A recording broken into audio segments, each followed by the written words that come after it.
أعوذ بالله من الشيطان الرجيم. بسم الله الرحمن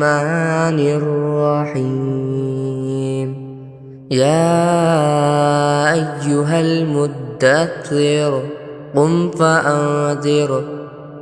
وربك فكبر وثيابك فطهر والرجز فاهجر ولا تمنن تستكثر ولربك فاصبر. فإذا نقر في الناقور فذلك يومئذ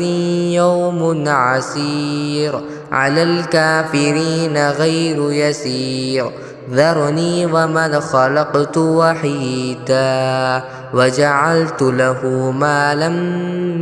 ممدودا وبنين شهودا ومهدت له تمهيدا ثم يطمع أن أزيد كلا إنه كان لآياتنا عنيدا سأرهقه صعودا إنه فكر وقدر فقتل كيف قدر ثم قتل كيف قدر ثم نظر ثم عبس وبسر ثم أدبر واستكبر فقال إن هذا إلا سحر يؤثر إن هذا إلا قول البشر.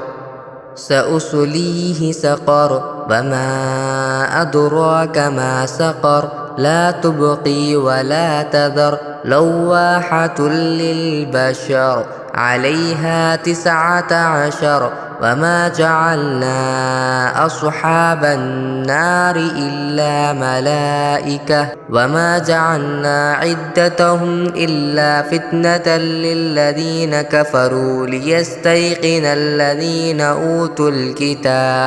أوتوا الكتاب ويزداد الذين آمنوا إيمانا ولا يرتاب الذين أوتوا الكتاب والمؤمنون وليقول الذين في قلوبهم مرض والكافرون ماذا أراد الله بهذا مثلا كذلك يضل الله من يشاء ويهدي من يشاء وما يعلم جنود ربك إلا هو وما هي إلا ذكرى للبشر. كلا والقمر والليل إذ أدبر والصبح إذا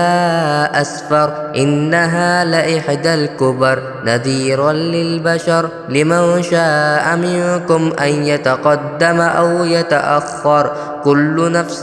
بما كسبت رهينة إلا أصحاب اليمين في جنات يتساءلون عن المجرمين ما سلككم في سقر قالوا لم نك من المصلين ولم نك نطعم المسكين وكنا نخوض مع الخائضين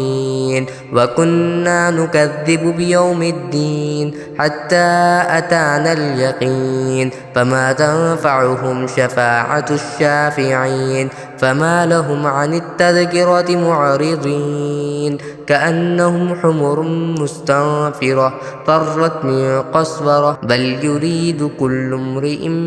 منهم أن يؤتى صحفا منشرة كلا بل لا يخافون الآخرة كلا إنه تذكرة فمن شاء ذكره وما يذكرون إلا أن يشاء الله هو أهل التقوى وأهل المغفرة.